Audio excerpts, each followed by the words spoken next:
here and it's getting cold. A perfect time to view deep sky objects with low humidity and long nights. The winter solstice occurs on the 22nd.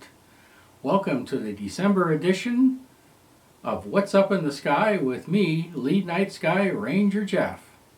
Mercury is at its greatest elongation of 21 degrees from the Sun on the 4th, and will be above the horizon for 45 minutes after sunset.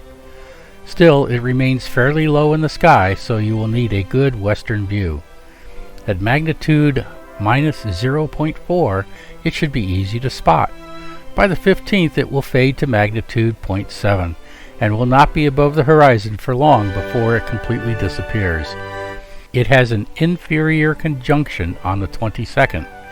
An inferior conjunction is when a planet lies between the Earth and Sun, and thus only Mercury and Venus can have that.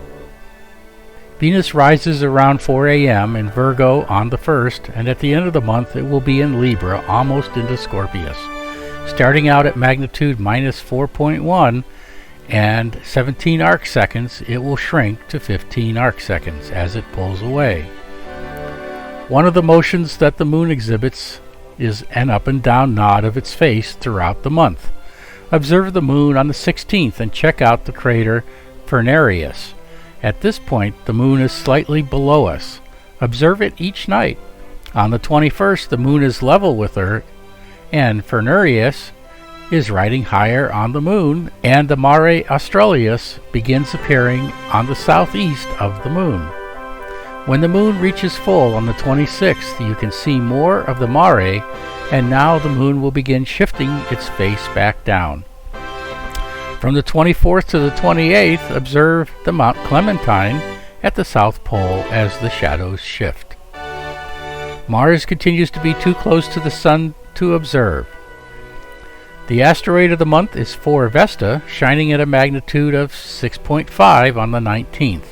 You will find it near the feet of Gemini the Twins. Consult the Minor Planet Ephemeris service for exact location. Sketch it on a separate night to confirm the sighting.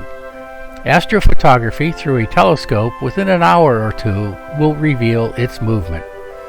It has a high albedo, which is a reflectivity, of about 40% and is a potato shape of 330 miles across. Jupiter is up all night in retrograde motion through Aries, the Ram, and dims slightly to minus 2.8. I used a 114 millimeter diameter, 910 millimeter focal length Meade reflector telescope to view Jupiter with a 3 millimeter eyepiece. I've only used the 3 millimeter once before, in 14 years. Note that the maximum theoretical magnification is 50 times the diameter in inches, or in this case, a 4-inch telescope at 50 times that is 200 power. The result was very disappointing. The image was washed out and decidedly fuzzy. A lower power lens, 8 millimeter, which gave about 111 power, gave a much crisper and detailed view.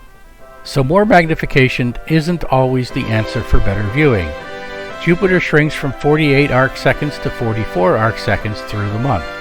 Jupiter rotates in about 10 hours, so you should be able to discern the Great Red Spot at some point on any given night. Note, however, the spot is more of a pinkish color, and as always when observing planets, wait for the moments of clarity when the image will suddenly be picture perfect. You can blame the sun heating the Earth and the hot air rising into the upper atmosphere for the shifting visibility. There are several transits of Galilean moons this month, and I will list them in the calendar of events. Saturn rides high in the sky at sunset, dropping below the horizon by 9 p.m. at the end of the month. Using the same telescope, I tried the 3 millimeter lens, which is 303 power, and the view was stunning, clearly showing the black Cassini division between the A and B bands of rings. Saturn will be at magnitude 0.8 to 0.9 this month, as we are leaving it behind in our orbit, and it will be at 10 astronomical units, which is 930 million miles from us. Titan, its largest moon, shines at magnitude 8.7 and was easily discernible in this small telescope. We could not detect Tethys, Dione, or Rhea, which should have been visible at magnitude 10. Light pollution may have been the reason. Tethys will transit Saturn on the 7th at 2040 and the 24th at 2027. Uranus has passed opposition, but at almost 19 astronomical units will show itself as a turquoise color with a 4 arcsecond disk. From within Connecticut, you will need binoculars or a small telescope to spot it.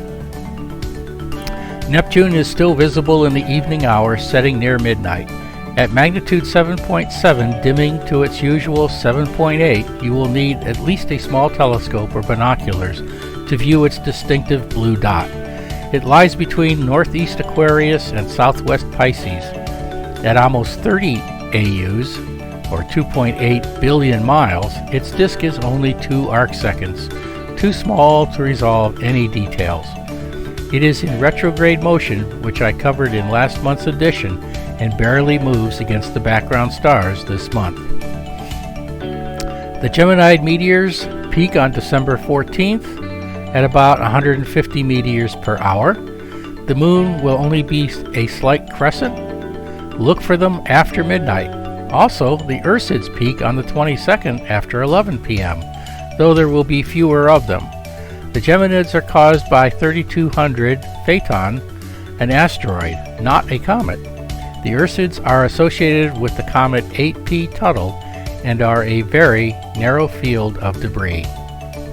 Our comet of the month remains 62P Chushen-chan 1, which is in Leo. At magnitude 8, even small telescopes can reveal it.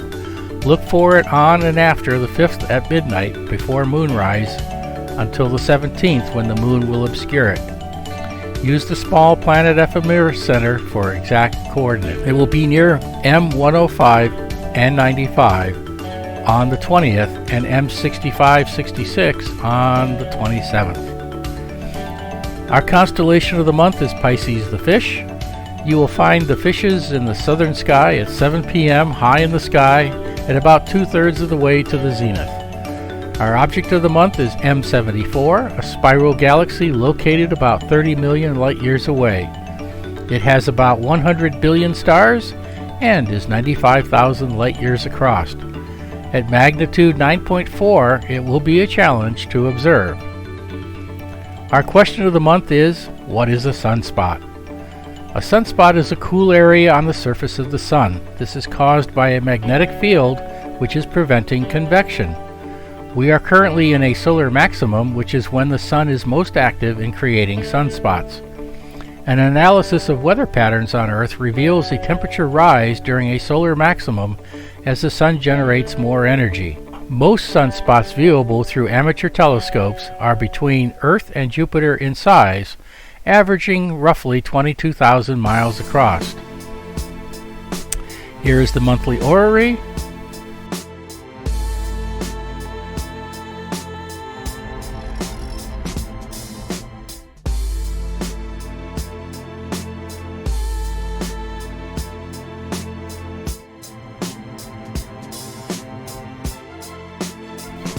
Here is the calendar of events.